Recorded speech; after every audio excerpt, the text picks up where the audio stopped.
Class 10th English section approach style में आज हम पढ़ेंगे lesson number first intended for C Rajagopalachari द्वारा लिखा हुआ यह पाठ है और सभी बच्चे अपनी पाठ पुस्तक निकाल लें। सबसे पहले हम जानकारी यह लेंगे कि यह जो लेसन आज हम पढ़ने जा रहे हैं यह कहां से दिया गया है। अबाउट द लेसन पे आप ध्यान देंगे।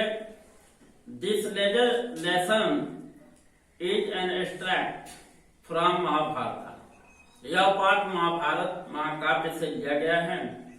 It reflect the character of Yudhishthira the Dharmaraja. और यह युधिष्ठिर के चरित्र का वर्णन करता है या इसमें युधिष्ठिर के चारित्रिक वर्णन के विषय में बताया गया है जो धर्मराज के रूप में अवतरित हैं या जिन्हें धर्मराज के नाम से हम जानते हैं। His patience, kindness, love for his brother and intelligence, जिसमें उनके धैर्य, उनकी दयालुता और भाइयों के प्रति प्रेम और उनके कुशाग्र बुद्धि का परिचय मिलता है, जिसके माध्यम से he plead अच्छा भाई giving satisfactory answer to his question, जिसमें उन्होंने इस पाठ के माध्यम से यह बताने का प्रयास किया गया है कि युधिष्ठिर ने कैसे यक्ष के प्रश्नों का उत्तर देकर उन्हें संतुष्ट किया।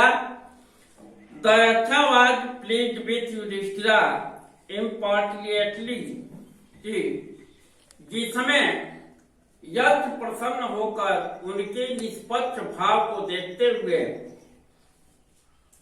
Giving the Yaksha was Yama, the lord of death, who had taken the form of Yaksha to see Yudhishthira and test his knowledge.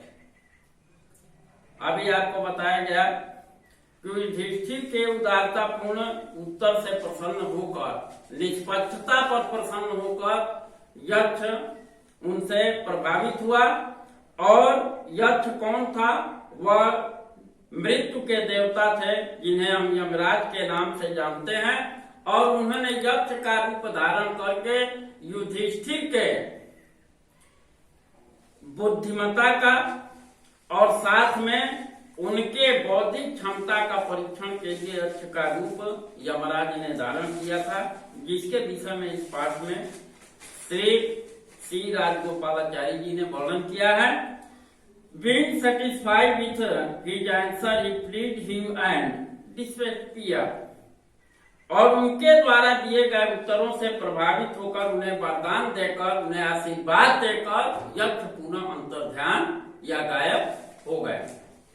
आइए अब इंटेंडेड फॉर के अंतर्गत हम इस कहानी के विषय में जाने, इस लेसन के विषय में आगे बच्चों जानकारी लें कि इस पाठ के माध्यम से युधिष्ठिर के चारित्रिक चित्रण को कितने सुंदर और मार्मिक ढंग से उनकी निष्पक्षता का वर्णन किया गया है, उनकी बुद्धिमानी का वर्णन किया गया है, उनके विद्वता के विषय में बताया गया है। Yudhishthira waited for his brother and exceptly and trust. Yudhishthira चिंता और प्यास से व्याकुल होकर अपने भाइयों की प्रतीक्षा कर रहे थे। Can they have been subjected to a cross और are they still wandering about in the forest for the water. उनके मन में इस तरह के भाव उत्पन्न हो रहे थे या युधिष्ठिर की चिंता प्यास से बढ़ती जा रही थी। उनके मन में ऐसे विचार उठ रहे थे कि हो सकता है संभावित रूप से वो किसी श्राप से ग्रसित हो गए हों या अभी भी वो जंगल में या वन में पानी की तलाश में इधर उधर भटक रहे हैं।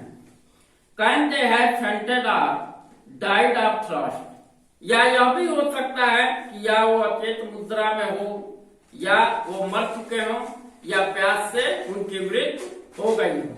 ऐसा भी संभावना उनके मन में उठ रही थी कि हो सकता है कि ये सभी या तो अचेत मुद्रा में बेहोश हो गए हों या वो प्यास से मर गए हों।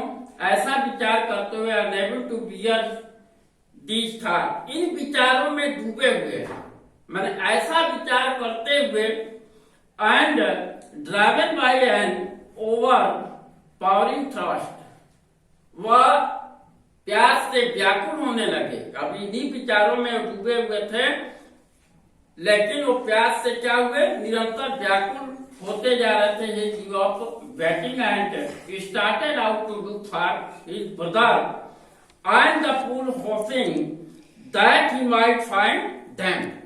और ऐसा जब स्थिति उनके सामने आई, या ऐसी स्थिति उनके सामने आई, तो उन्होंने उनका इंतजार करना छोड़कर उस तरफ चल पड़े जिधर उन्हें अपने भाइयों के मिलने की संभावना जान पड़ रही थी, या जैसा कि उन्हें महसूस हो रहा था।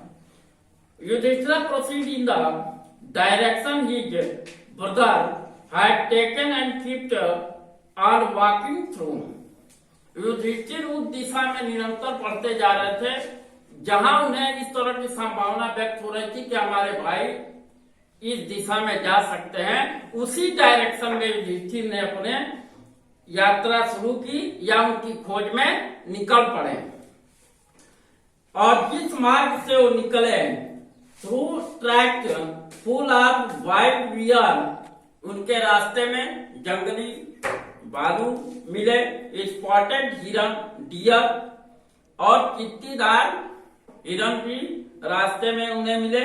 इन the forest in the search of dear and big forest bird, बड़े बड़े जंगली पक्षी उन्हें मिले। Till he camp upon a beautiful green मीडो, तब तक वो कहां पहुंच चुके थे, जब उन्होंने अपने भाइयों की तलाश करना शुरू किया और जिधर संभावना थी उस मार्ग पे चल पड़े, तो रास्ते में उन्हें भालू मिले, साथ में बड़े बड़े पक्षी, जंगली पक्षी मिले, स्पॉटेड चित्तीदार हिरन मिले। और तब तक वह चलते रहे जब तक एक मैदान के पास, या घास, मीडो में घास के मैदान के पास पहुंच गए। Around a pool of clean water, जो एक साफ पानी के तालाब से घिरा हुआ था, इसके चारों ओर घास के मैदान थे।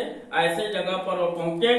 But when he saw his brother lying there like flagpole, लेकिन जब उन्होंने देखा वहां पहुंचने के बाद, जो घास का मैदान था, तालाब के किनारे घास का मैदान था, वहां जब वो पहुंचे तो उन्होंने देखा कि उनके भाई जो है वहां फ्लैग पोल, झंडे का जो पोल होता है उस तरफ, वह लेटे हुए थे।